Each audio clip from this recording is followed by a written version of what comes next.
Praise the Lord. ஆண்டவரும் அருமை இரட்சகருமாகிய இயேசு கிறிஸ்துவின் நாமத்தில் நான் உங்களை வாழ்த்துகிறேன்.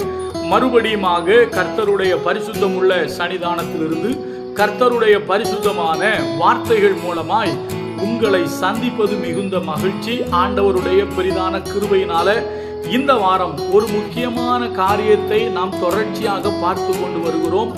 ஜாதியின் பக்கம் நில்லாதே, நீதியின் பக்கம் நில் என்று வேத வசனத்தின் அடிப்படையில் பார்த்து கொண்டு வருகிறோம். அப்போஸ்தலனாகிய பவுல் பேதுருவை எதிர்க்கிறார். என்ன காரணம்? பேதுரு விருத்த சேதனம் உள்ளவர்களுக்கு பயந்து அவர்களோடு சேர்ந்து கொண்டார். ஆனால் பவுலோ புறஜாதிகள் பக்கமாக நின்றார், நீதியின் பக்கமாக நின்றார். அதே போல நேற்று சொன்னேன், சிறைச்சாலைக்காரன் யோசேப்பின் பக்கமாக நிற்கிறான், யோசேப்புக்கு சாதகமாக இருக்கிறார். நன்றாய் கவனிங்கள். யோசேப்பை ஜெயில போட்டது யாரு? போத்திபார், எகிப்தியன். அப்போ தன்னுடைய சொந்த ஜனம் எகிப்தியன் என்று சொல்லி இந்த சிறைச்சாலைக்காரன் நினைக்கவில்லை. இந்த சிறைச்சாலைக்காரன் சொந்த ஜனத்தின் பக்கம் நிற்காமல் நீதியின் பக்கமாக, யோசேப்பின் பக்கமாக நின்றார். இதை நம்ம நேற்று பார்த்தோம்.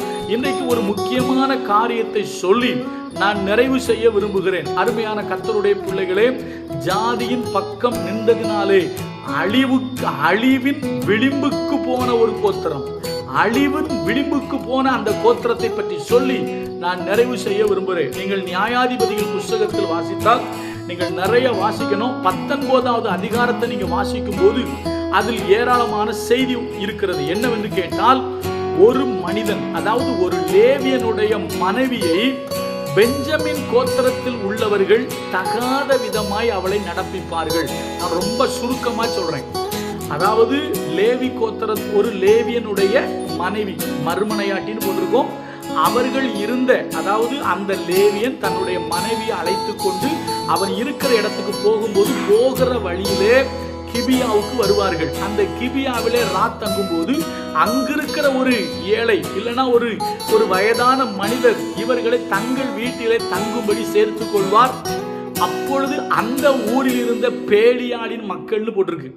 தயவு செய்து நீங்கள் நியாயாதிபதிகள் புஸ்தகம் 19வது அதிகாரம் 20வது அதிகாரத்தை வாசியுங்கள்.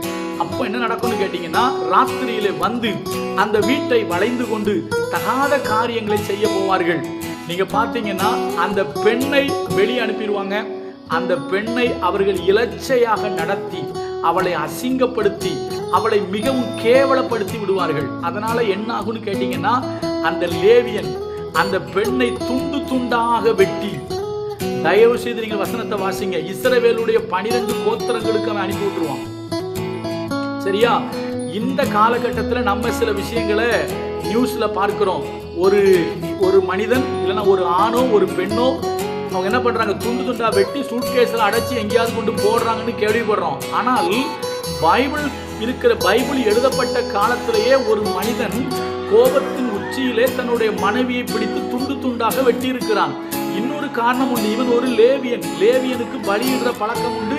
அவன் மிருகத்தை துண்டு துண்டாக வெட்டுவான். அப்படி துண்டு துண்டாக வெட்டுகிற பழக்கம் உடையவன் தன்னுடைய மனைவிக்கு, அதாவது இழைக்கப்பட்ட அநீதி நிமித்தம் அவளுடைய சரீரத்தை துண்டு துண்டாக வெட்டி 12 கோத்திரங்களுக்கு அனுப்பிட்டான்.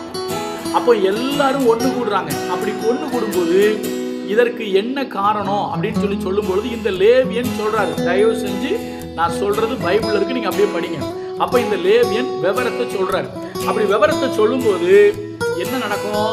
அந்த கிபியாவுக்கு ஆள் அனுப்புறாங்க. இப்ப இப்பதான் முக்கியமான விஷயம். நியாயாதிபதிகள் 20:12 அங்கே இருந்த இஸ்ரவேலின் கோத்திரத்தார் பென்யமின் கோத்திரம் எங்கும் ஆட்களை அனுப்பி, உங்களுக்குள்ளே நடந்த இந்த அக்கிரமம் என்ன?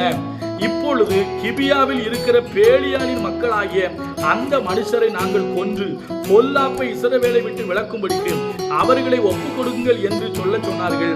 பென்யமின் புத்திரர் இஸ்ரவேல் புத்திரராகிய தங்கள் சகோதரின் சொல்லை கேட்க மனம் இல்லாமல். ஏன் கேட்க மனம் இல்லை? நம்ம சொந்தக்காரன், நம்ம ஆளு தப்பு பண்ணிருக்கான், தப்பு பண்ணாலும் பரவாயில்ல, நம்ம ஆளு. இதான் ஜாதியின் பக்கம் நிற்கிறது.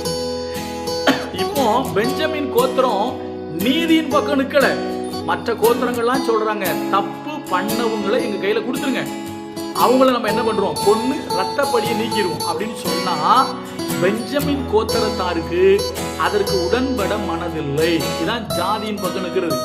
தன்னுடைய இனத்தான் பக்கம் தவறு இருக்கிறது என்று தெரிந்தும் கூட அவனுக்கு துணையாக நின்று மற்ற கோத்திரத்தோடு யுத்தம் பண்ணுவதற்கு கூடினார்கள். நல்லா கவனிங்க. இப்ப என்னாச்சு தெரியுமா? பெஞ்சமின் கோத்திரம் மிகப்பெரிய அழிவை சந்தித்தது. நான் வாசிக்கிறேன் பாருங்க. கிட்டத்தட்ட பெஞ்சமின் கோத்திரத்தில் மரித்தவர்கள் 25,000 பேர். நான் வாசிக்கட்டுமா? நியாயாதிபதிகள் 20:46 போட்டிருக்கு. இவ்விதமாய் பென்யமீனரில் அந்நாளில் விழுந்தவர்கள் எல்லாரும் 25,000 பேர். அவர்கள் எல்லாரும் பட்டயம் உருவுகிற பலவான்களாய் இருந்தார்கள். 600 பேர் திரும்பி கொண்டு ஓடி போனார்கள். அப்ப பெஞ்சமின் கோத்திரத்துல மீதி ஆனதே 600 பேர் தான். அப்ப ஒரு கோத்திரம் ஒரு மிகப்பெரிய அழிவை சந்தித்ததுக்கு காரணம் என்ன தெரியுமா? நீதியின் பக்கம் நிக்கிறதுக்கு பதில் ஜாதி, தன்னுடைய ஜனம், நம்ம சொந்தக்காரன், தப்பு பண்ணாலும் நம்ம சொந்தக்காரன், இந்த எண்ணம் ஒரு கிறிஸ்தவனுக்கு இருக்கக்கூடாது. நல்லா புரிந்துக்கிடுங்க. பெஞ்சமின் கோத்திரம் ஜாதியின் அடிப்படையில நம்முடைய இனத்தில் உள்ளவர்களுக்கு எதுவும் வரக்கூடாது, தப்பே பண்ணியிருந்தாலும் பரவாயில்லன்னு சொல்லி நின்னதுனால பெஞ்சமின் கோத்திரத்தில் 25,000 பேர் விழுந்து போனார்கள். அந்த கோத்திரத்தில் 600 பேர் மாத்திரம் தப்பினார்கள். அது மாத்திரமல்ல, அந்த பட்டணம் அழிக்கப்பட்டது. கீழே போட்டிருக்கு பாருங்க, 48 போட்டிருக்கு. இஸ்ரவேலரோ பென்யமின் புத்திரர் மேல் திரும்பி பட்டணத்தில் மனுஷர் தொடங்கி மிருகங்கள் மட்டும் கண்டவைகள் எல்லாவற்றையும் பட்டய கருக்கினால் வெட்டி கண்ட பட்டணங்களை எல்லாம் அக்கினியினால் கொளுத்தி போட்டார்கள். அப்போ இவ்வளவு பெரிய சேதத்துக்கு என்ன காரணம்? பெஞ்சமின் கோத்திரத்தில் உள்ளவர்கள் தவறு இழைத்தவர்களை தண்டித்திருந்தால் அந்த கோத்திரத்துக்கு இந்த பாதிப்பு வந்திருக்காது.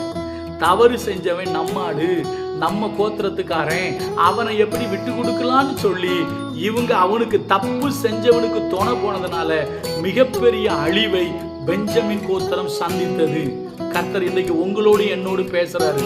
நான் மறுபடியும் சொல்றேன், என்னைக்குமே நீதியின் பக்கம் நில்லுங்க. ஜாதி, நம்மாடு, நம்ம சொந்தக்காரன், நம்ம ஊர்க்காரன், அந்த எண்ணத்துக்கு போவாதீங்க. யாரு தப்பு பண்ணாலும் தப்பு தப்பு தான். நம்ம ஆண்டவருடைய பிள்ளைகள், சத்திய வேதத்தை அறிந்தவர்கள், நீதி உள்ள தெய்வத்தை வணங்குகிறவர்கள், நம்ம என்னைக்குமே நீதியின் பக்கம் தான் நிற்கணுமே தவிர ஜாதியின் பக்கம் நிற்க கூடாது. மறுபடியும் சொல்றேன், ஜாதியின் பக்கம் நின்றதுனால பெஞ்சமின் கோத்திரம் மிகப்பெரிய அழிவை சந்தித்தது. 600 பேர் மாத்திரம் தான் அந்த கோத்திரத்துல மீதி. அதுக்கப்புறம் தான் கர்த்தருடைய கிருபையினால அவங்க பெருகுனாங்க. நல்லா கவனிங்க. மறுபடியும் உங்களை எச்சரிக்கிறேன். இன்னைக்கு நான் நிறைவு செய்யறேன். தயவு செய்து நீதியின் பக்கம் நில்லுங்க. தப்பு பண்றவங்களுக்கு ஒரு நாளும் துணையா போவாதீங்க. அது உங்க சொந்தக்காரனா இருந்தாலும், மாமனா இருந்தாலும், மச்சானா இருந்தாலும், அண்ணனா இருந்தாலும், தம்பியா இருந்தாலும், யாரா இருந்தாலும் தப்பு பண்றவனுக்கு துணைக்கு போகாதீங்க. நீதியின் பக்கம் நில்லுங்க. கர்த்தர் உங்களை ஆசீர்வதிப்பார். கர்த்தர் நல்லவர். அவர் கிருபை நம்ம என்றும் உள்ளது.